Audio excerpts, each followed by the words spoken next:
여러분 반갑습니다. 저는 아프리카 내지 선교회 이종섭 선교사입니다. 여러분 만나고 싶어 해서 케냐 탄자니아에서 여기까지 날라왔고요.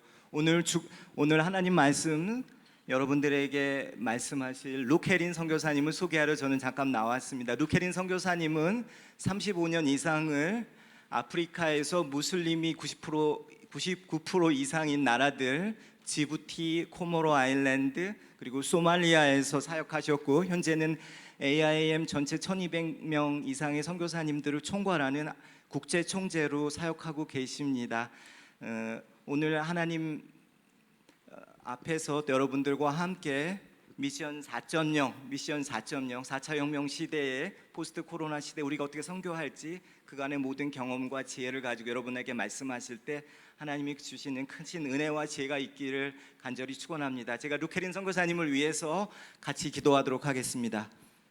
전능하신 아버지 하나님, 오늘 루케린 선교사님을 이곳에 보내주셔서 감사합니다. 우리가 앞으로 어떻게 선교할지에 대해서 미래의 패러다임에 대해서 이제 선교사님 말씀하실 때 하나님 성령을 부어주시고 하나님 지혜를 부어주시고 하나님 말씀하여 주옵소서. 말씀을 듣는 우리의 마음을 열어주시고 좋은 옥토가 되게 하셔서 귀한 말씀을 온전히 들을 수 있도록 축복하여 주옵소서. 모든 영광을 하나님께 돌리며 예수님의 이름으로 기도했습니다.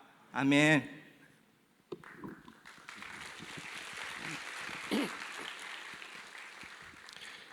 Thank you so much for inviting me to speak to you. Yeah, it is an honor and a blessing for my wife and I to be here with you today. Yeah, and thank you for the special honor of speaking, bringing this word to you. Brothers and sisters, my warmest greetings to you in Jesus Christ. I am Luke Heron, International Director of AIM, that's Africa Inland Mission. Before that, I was a field missionary in several Muslim nations of East Africa, and before that, I was a medical doctor, a family physician. This was how we served in Africa, entering into closed countries based on our medical professions. My wife is a nurse, by the way. We loved being medical missionaries, and the Lord blessed our efforts, and in each place allowed us to see Muslim people coming into the kingdom of God. I'm still a doctor, and maybe after I finish my leadership role in 2 more years, I can go back to medical ministry.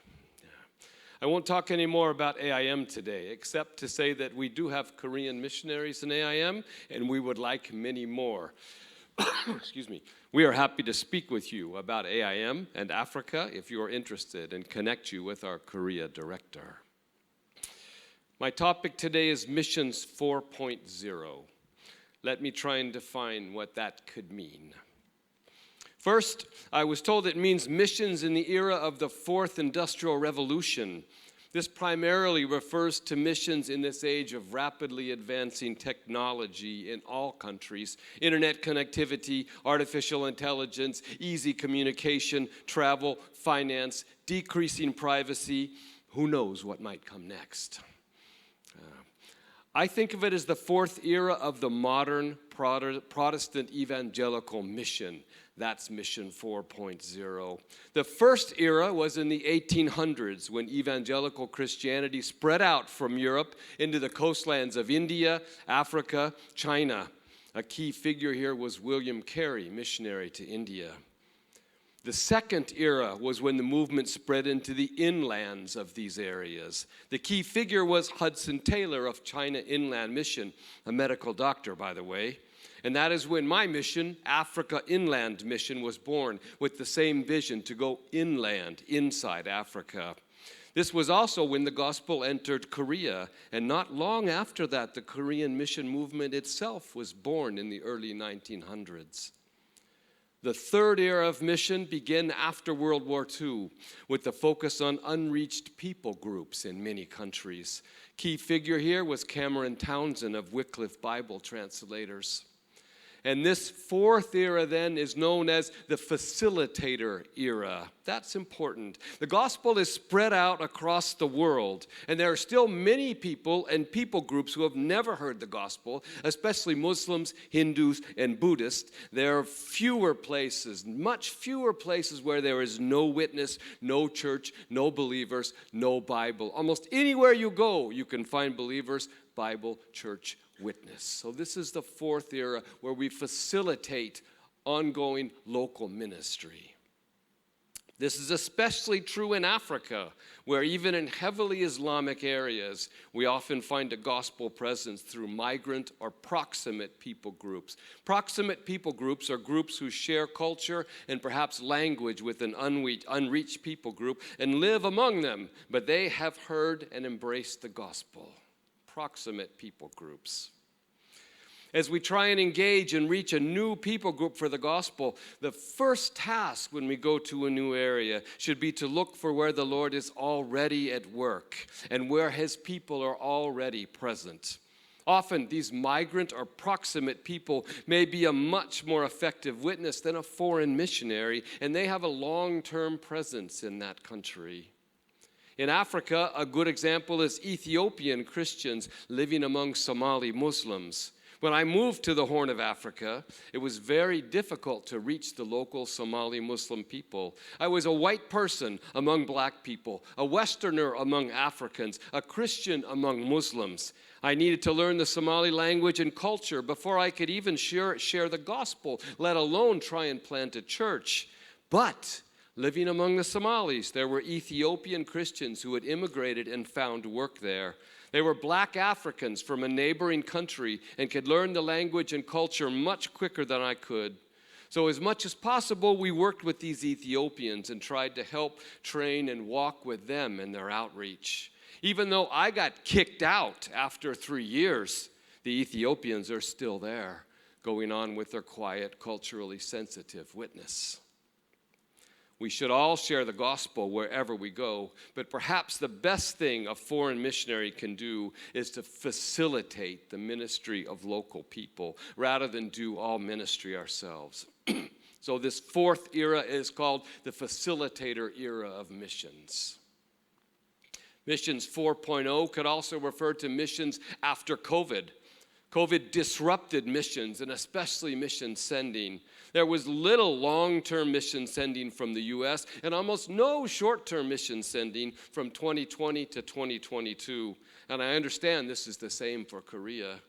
It is not yet recovered, though things are slowly getting back to normal.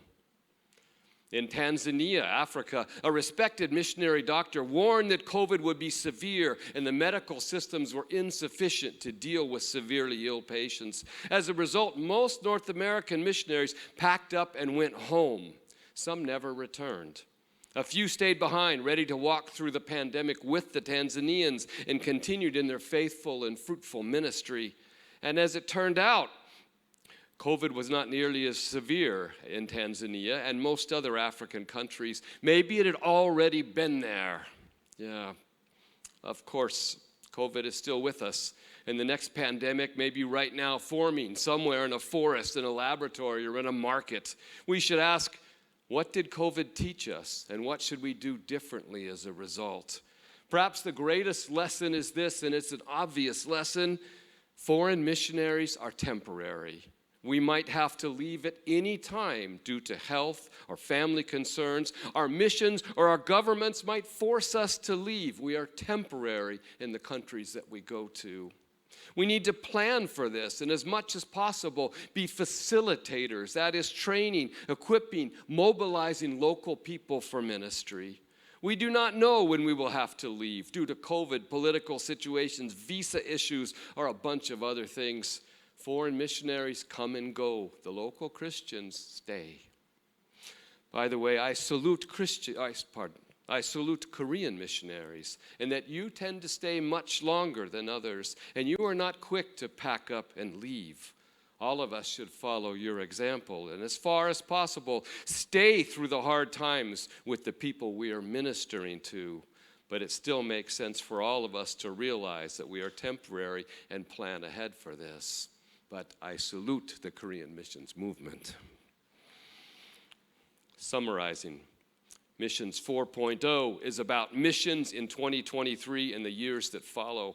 We are faced with many questions and we do not have all the answers. Sometimes we don't even know what the questions are, but the Lord will guide us. So in Missions 4.0, what is different and what is the same? Here are some things that are different from the past. There is a global shift in Christianity. The church is rapidly growing in what we call the global south, or the majority world. That is Africa, Latin America, and Asia, and declining in most of the global north. That is North America and Europe. The decline is in terms of numbers, theology, and missions emphasis as well. The center of gravity of world Christianity is now in Africa. This is impacting Korea as well, I know. And as the fertility rate falls in your country, it will bring a decline, most likely, in church numbers and mission sending. Particularly concerning is the lack of interest in young people in church and missions. This is happening in the U.S. and Europe, and I understand in Korea as well. Though I'm happy to see so many young people here, I salute you. Second, the advance of the gospel. I mentioned that before. There are fewer places in the world where there is almost no Christian witness. Think about Mongolia. Just 30 years ago, it had almost no Christians. Now the church is growing dramatically. Again, I bow to Korean missionaries here and your role in that. But think about the Muslim world. Libya, for instance, is a hardline, strict Muslim country. But in Libya, there are Egyptian Christians, Nigerian Christians, Libyan Christians, and a few foreign missionaries, and even a few churches there. You can go to Tripoli and attend an Anglican church service in Tripoli, believe it or not. There is even a growing number of Christians in Iran and Saudi Arabia, which you've probably heard about. Global church spreading out. Number 3, there are more and more restrictions on travel and residency.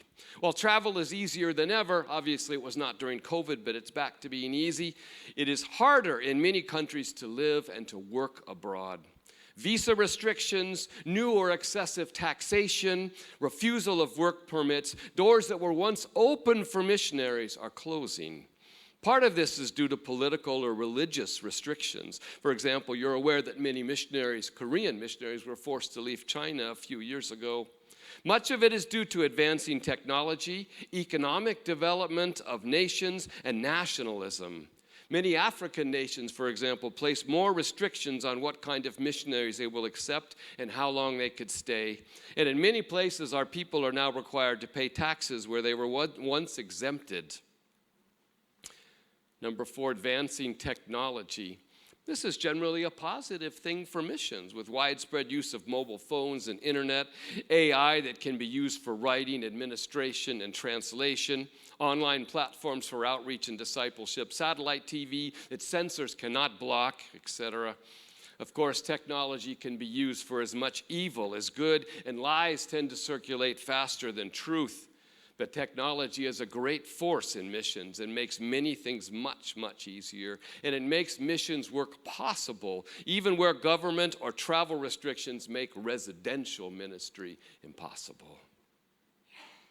Number 5, demographics and migration. Population is stable or decreasing in wealthy countries, including Korea, and growing rapidly in many African and Asian nations. What will be the impact of this on missionary sending? With regard to migration, people are moving around, mixing together, especially in urban areas. There are different implications of this. For example, diaspora ministry, reaching unreached peoples in our own countries becomes possible. AIM has active ministry among African Muslim migrants in our home countries. I am told there are 2.5 million immigrants in Korea, many from countries where mission is difficult, such as Malaysia, for example. As people move around, they often bring the gospel with them.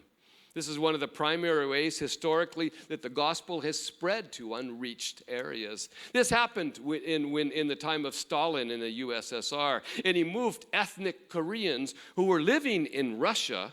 He moved them to Central Asia, Uzbekistan, and places like that. They brought their Christian faith with them. And when Korean missionaries brought the gospel to Central Asian countries in the 1990s, they found that the Korean people who were already there, who were Christians, made it much easier to bring the gospel to the Uzbeks and others who were there. So the gospel spreads as people spread out.